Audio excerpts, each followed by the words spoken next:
सुप्रभात बच्चों, कैसे हो आप लोग। आशा करती हूँ कि आप सभी बच्चे घर पर स्वस्थ और सुरक्षित होंगे और साथ ही अपनी पढ़ाई भी कर रहे होंगे। बच्चों, आज हम हिंदी व्याकरण का अध्ययन करेंगे। आज हम हिंदी व्याकरण से पाठ 7 पढ़ेंगे। पाठ 7, आज का हमारा पाठ है पाठ 7, लड़का लड़की लिंग। यहाँ ब्रैकेट में क्या लिखा है बच्चों? लिंग। लिंग क्या होता है बच्चों, जानते हैं आप लोग? सबसे पहले हम ये जानेंगे लिंग क्या होता है। जो शब्द पुरुष जाति का बोध कराते हैं, वो शब्द जो पुरुष जाति के होने का बोध कराते हैं, बताते हैं, वो क्या कहलाते हैं? पुल्लिंग। और जो शब्द स्त्री जाति के होने का बोध कराते हैं, उन्हें बताते हैं, वो क्या कहलाते हैं? स्त्रीलिंग। पुरुष जाति का बोध कराने वाले शब्द जैसे घोड़ा, शेर, दादा, धोबी आदि, ये सब किसका बोध कराते हैं? पुरुष जाति का। तो बच्चों, जो शब्द पुरुष जाति के होने का बोध कराते हैं, उन्हें पुल्लिंग कहते हैं। और जैसे घोड़ी, शेरनी, दादी, धोबिन आदि जो स्त्री जाति का बोध कराते हैं, वो क्या कहलाते हैं? स्त्रीलिंग। जैसे कि बच्चों यहाँ पे देखिए, ये क्या है? लड़का, और ये क्या है? लड़की। लड़का क्या है? पुरुष जाति का बोध कराता है, तो ये क्या है? पुल्लिंग। और लड़की क्या है? स्त्री जाति का बोध कराती है, तो ये क्या है? स्त्रीलिंग। तो लड़का पुल्लिंग हुआ और लड़की क्या हुई? स्त्रीलिंग। उसी प्रकार से यहाँ पे देखिए बच्चों, पुरुष और स्त्री, पुल्लिंग और स्त्रीलिंग। घोड़ा क्या है? पुरुष जाति का बोध कराता है, तो घोड़ा का स्त्रीलिंग क्या हुआ? घोड़ी। फिर शेर क्या है? पुरुष जाति का बोध कराता है, तो ये क्या हुआ? पुल्लिंग। फिर शेर का क्या होता है? शेरनी क्या है? स्त्रीलिंग। फिर देखिए दादा का दादा क्या है? पुल्लिंग, और दादी क्या है? स्त्रीलिंग। फिर देखो बच्चों, धोबी क्या है? पुल्लिंग, और धोबिन क्या है? स्त्रीलिंग। तो ये था पुल्लिंग और ये है स्त्रीलिंग। लड़का शब्द पुरुष जाति को बताता है और लड़की शब्द स्त्री जाति को बताता है। समझ में आया बच्चों? पुरुष जाति के शब्दों को पुल्लिंग कहते हैं और स्त्री जाति के शब्दों को स्त्रीलिंग कहते हैं। जैसा भी मैंने आपको बताया, पुरुष जाति के शब्द को पुल्लिंग और स्त्री जाति के शब्द को स्त्रीलिंग। तो घोड़ा क्या है? पुल्लिंग, और घोड़ा का स्त्रीलिंग घोड़ी। शेर क्या है? पुल्लिंग, और शेर का स्त्रीलिंग क्या है? शेरनी। दादा क्या है? पुल्लिंग, और स्त्रीलिंग क्या है? दादी। धोबी क्या है? पुल्लिंग, और धोबिन क्या है? स्त्रीलिंग। समझ में आया बच्चों आपको अच्छे से? अब हम यहाँ पे बच्चों कुछ और पुल्लिंग शब्दों के स्त्रीलिंग शब्द पढ़ेंगे। पिता क्या है? पुल्लिंग, और पिता का क्या होता है स्त्रीलिंग? माता। पुल्लिंग पिता और स्त्रीलिंग माता। फिर दूसरा क्या है? मामा क्या है? पुल्लिंग, और मामी स्त्रीलिंग। नाना क्या है? पुल्लिंग, क्योंकि वो पुरुष जाति का बोध कराते हैं, बताया मैंने आपको, और नानी स्त्रीलिंग। राजा पुल्लिंग और रानी स्त्रीलिंग। बेटा पुल्लिंग और बेटी स्त्रीलिंग। अब हम यहाँ पे एक बार और देखेंगे बच्चों पुल्लिंग शब्दों के स्त्रीलिंग शब्द। मोर क्या है? पुल्लिंग, पुरुष जाति का बोध कराता है। मोर का स्त्रीलिंग क्या हुआ? मोरनी। धोबी पुल्लिंग है, धोबी का स्त्रीलिंग क्या हुआ? धोबिन। फिर चूहा क्या है? पुल्लिंग, चूहा का स्त्रीलिंग हुआ चूहिया। फिर क्या है? माली भी क्या है? पुल्लिंग है, माली का स्त्रीलिंग हुआ मालिन। फिर देखो बच्चों, ऊंट क्या है?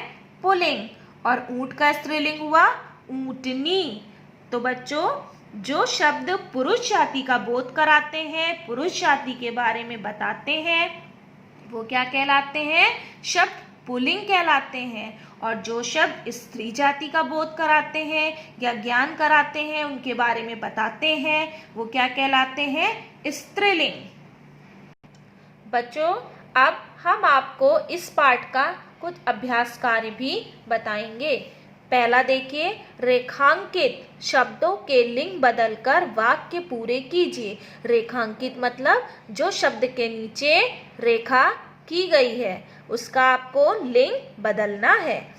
का सबसे पहले देखेंगे, लड़का और डैश है, पढ़ रहे हैं। लड़का क्या है? पुल्लिंग है। हमें लिंग बदलना है। मैंने आपको बताया था लिंग कितने प्रकार के होते हैं? 2, पुल्लिंग और स्त्रीलिंग। तो लड़का का स्त्रीलिंग क्या हुआ? लड़की। तो हम लिखेंगे लड़का और लड़की पढ़ रहे हैं।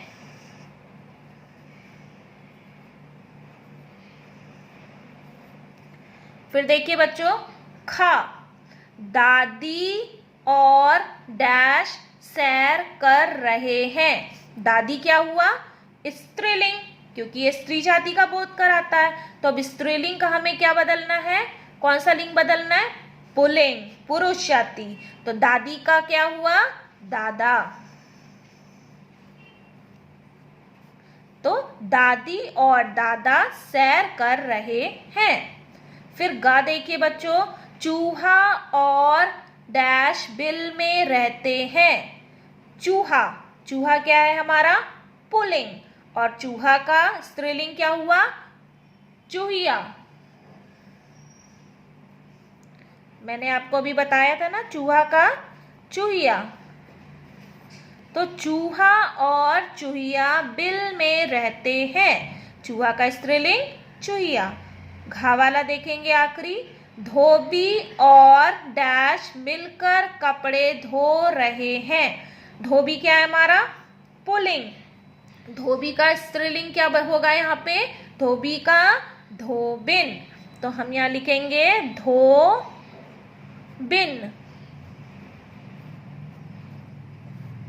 तो हो गया धोबी और धोबिन मिलकर कपड़े धो रहे हैं। तो हमने यहाँ पे लिंग बदला, पुरुष का स्त्रीलिंग किया और स्त्रीलिंग का पुरुष में चेंज किया। लिंग बदल के हमने इस वाक्य को पूरा किया। अब दूसरा देखिए बच्चों, दिए गए शब्दों के लिंग बदल कर लिखिए। फिर यहाँ का पे क्या लिखा है? मोर। मोर का स्त्रीलिंग क्या हुआ? मोरनी। फिर खा, माली। माली क्या है? पुल्लिंग। और माली का स्त्रीलिंग मालिन। ग, ऊंट। ऊंट पुल्लिंग और ऊंट का स्त्रीलिंग ऊंटनी। फिर है मामा। मामा का स्त्रीलिंग मामी। बच्चों, एक बार फिर से हम इस पाठ का अध्ययन करेंगे, फिर से दोहराएंगे कि हमने आपको क्या पढ़ाया, ताकि आपको अच्छे से एक बार फिर से समझ में आए।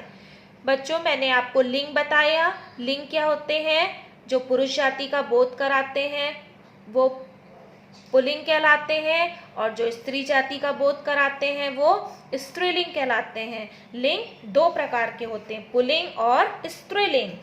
पुरुष जाति का ज्ञान कराने वाले शब्दों को पुल्लिंग कहते हैं और स्त्री जाति का ज्ञान कराने वाले शब्दों को स्त्रीलिंग कहते हैं। बच्चों, हिंदी भाषा में लिंग का ज्ञान होना बहुत ही जरूरी है। अब हम यहाँ पे तीसरी एक्सरसाइज को भी देखेंगे बच्चों। सही वाक्य पर सही का चिन्ह व गलत पर गलत का चिन्ह लगाइए।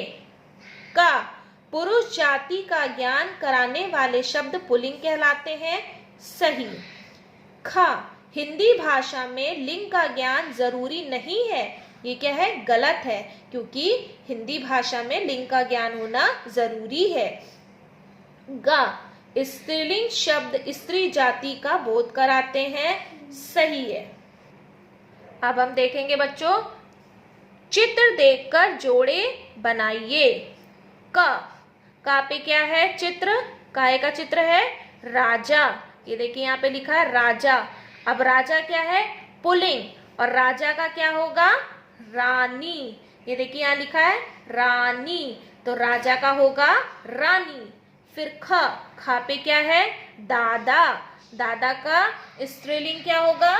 दादी। ये देखिए हमने दादा को दादी से मिलाया है। ये पुरुष, ये स्त्रीलिंग, ये पुरुष, ये स्त्रीलिंग। फिर ग, ग भी क्या है बच्चों? शेर। शेर का स्त्रीलिंग क्या होगा? शेरनी। फिर है पिता। पिता का स्त्रीलिंग क्या होगा? माता। तो बच्चों आज मैंने आपको पाठ 7 पढ़कर बताया, समझाया और लिंग के बारे में भी आपको अलग अलग शब्दों से पढ़कर समझाया, कौन से पुरुष जाति के होते हैं और कौन से स्त्री जाति के होते हैं। आशा करती हूँ कि आप सभी बच्चों को आज का ये पाठ अच्छे से समझ में आ गया होगा। अब मैं आपको इसी पाठ से संबंधित कुछ कक्षा कार्य दे रही हूँ, जिसे आप अपनी हिंदी भाषा की कॉपी में साफ साफ लिखेंगे। कुछ कार्य आप कॉपी में करेंगे और कुछ का अभ्यास कार्य को आप अपनी किताब में भरेंगे। धन्यवाद।